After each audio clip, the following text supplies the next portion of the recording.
Un après-midi ensoleillé au siège de la Fédération camerounaise de football à Yaoundé, où nous rencontrons Emmanuel Mabouan-Kessak et Bernard Tchoutan, deux anciens joueurs, aujourd'hui collaborateurs de Samuel Eto'o. La bonne nouvelle vient de tomber depuis le Caire.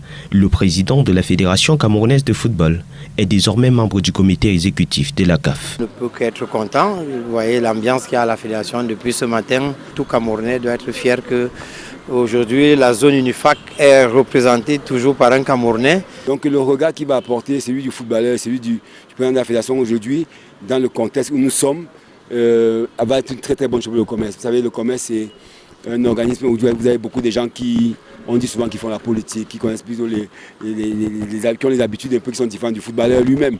La nouvelle est également saluée par des observateurs avertis, très souvent critiques des actions de Samuel Eto'o.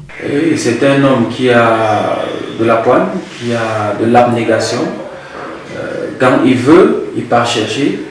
Et tout ce qu'on peut dire aujourd'hui, c'est lui transmettre nos félicitations. Avec cette entrée de l'ancien lion indomptable au sein de l'instance décisionnaire de la CAF et considérant sa grande aura, l'on espère voir l'Afrique plus valorisée que par le passé au sein de la Fédération internationale de football. Notre problème de la CAF, c'est qu'on n'impose pas nos 53 fédérations.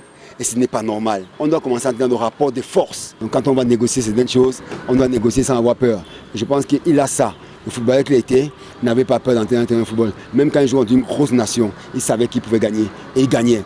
On attend que l'Afrique soit assez représentée, soit assez soutenue, soit assez reconnue à sa juste valeur au niveau des instances mondiales du football.